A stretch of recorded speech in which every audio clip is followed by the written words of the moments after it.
Welcome to this new video of the Gelato Expert Academy. I'm Luca Musolesi, and today I want to try something different. I want to see if artificial intelligence, and specifically large language models like ChatGPT, can actually create gelato recipes and therefore can be somehow useful in our formulation process.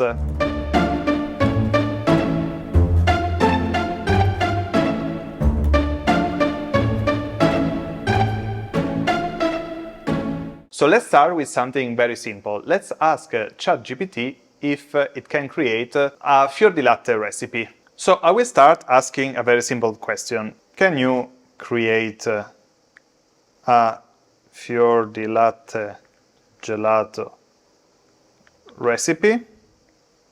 Let's see what it says. Okay, a little bit of introduction, not even that much. And then it says 2 cups or 500 milliliters whole milk, 1 cup or 250 milliliters heavy cream, 3/4 of a cup granulated sugar, which would be sucrose, 1 tablespoon 10 grams cornstarch, and half teaspoon vanilla extract, optional for extra flavor. Then we have a series of tips and instruction on how to prepare it, but for now let's focus just on the recipe itself. The recipe is very basic, so it's more like a home product, but we didn't specify anything in our input. So let's try to give a few more details and ask to create the recipe for 1 kilo, express it in grams, and make it for a professional gelato shop or something like that. So can you make the fior di latte recipe for a professional gelato shop and express it in grams for a total of 1 kilogram? Let's see what it says. Here we have already something different. We see it's in grams, so everything is expressed in grams. So 700 grams of whole milk, 200 grams of heavy cream, 35% of fat, good that it's specified how much fat in the cream, 160 grams of granulated sugar, so again sucrose, 15 grams dextrose, and 10 grams skim milk powder, and 5 grams caro bean gum, or locust bean gum, or guar gum, optional for improved texture and stability. Yeah, that's quite a lot for locust bean or guar gum. You wouldn't want to use 5 grams probably, if you don't want something very gummy. But the rest of the recipe, it's not that bad. It uses here, we mentioned professional, so it uses dextrose and skim milk powder. For an Italian gelato style, this is maybe still too low in terms of solids.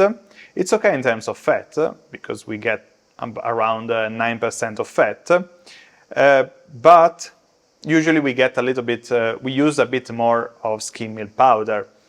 But this is already a recipe that definitely works better and makes more sense in the context of gelato shop. So the next step would be to give ChatGPT the ingredients that we want. I think this would be the easiest. And let's try to say we want a professional recipe, but use these ingredients now. And these ingredients are more or less correct. I would just use also maltodextrin or glucose syrup. So maybe let's add in the input a list of the ingredients that we want. So can you adjust this recipe using the following ingredients? And then milk, cream, sucrose, dextrose, maltodextrin 19DE, for example, skimmed milk powder, and a commercial stabilizer. Let's see what it says.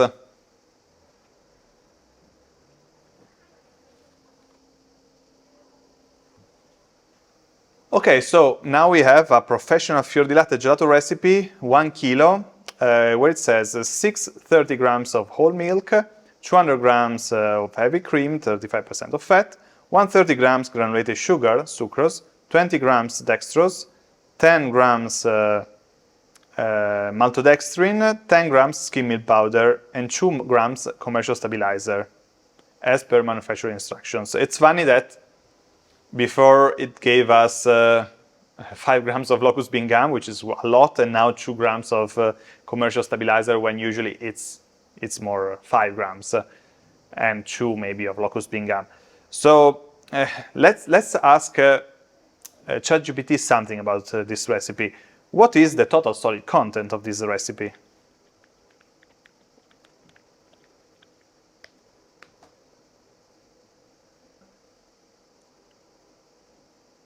And it says that the total solid content is 33.1%. Is it true? Maybe. I will check and put it on the screen. You will see what is the real total solid count. So now let's ask him to bring these solids up to 38%. So can you adjust the recipe to reach 38% of solids? Let's see how it changes the recipe.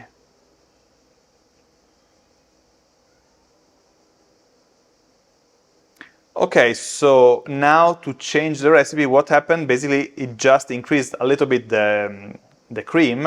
Instead of 200 grams to 220 grams of heavy cream, 35% of fat, and didn't change the sugars except for the sucrose. So it basically just increased the sucrose to 170 grams to have more solids, which, okay, it's pretty basic, but it works, I guess. And funny enough, we go back to 5 grams of commercial stabilizer. I don't know why this keeps changing, because we asked for more solids, so let's put more stabilizer. Okay, so this is actually a recipe that can work. It's maybe you would want to put for professional gelato recipe less sucrose and maybe a bit more maltodextrin and a more skim milk powder. But if we tell ChatGPT to put more, then we are basically making the recipe. So I don't know what's the point. We can try, we can say, can you adjust it matching skim milk powder to 4%, for example, and increase a bit maltodextrin. So can you change it to reach 4% of skimmed milk powder and increase a bit maltodextrin. I'm on purpose not very specific about maltodextrin. I want to see what he decides to do. Let's see, it writes a lot of stuff. This is kind of useless, but I guess that's to take time also. So we decreased a little bit the cream, which is fine. We decreased the sucrose. Dextrose is the same. Maltodextrin is 30 grams and then 40 grams of skim milk powder. So actually now we have definitely a reasonable recipe that we can use and we can test and we can use in our production for sure. It's still writing. Final adjustments. I don't know why. I know why. Because, okay, it says that the total final count of solids is 39% and says this is close to the desired 38%. The final recipe will yield a rich, creamy gelato with a well-balanced solid content. Okay, fair enough, that's true. But then I don't know why it wrote it again, maybe to match 38% of solids. Yeah. So basically then, after this, it decreased the cream and the maltodextrin to bring it back to 38% of solids, which is also fine. I mean, both recipes can work. Okay, now before going on and asking more questions, let's just try this fior di latte recipe and taste it. I already know what to expect, but let's try it out.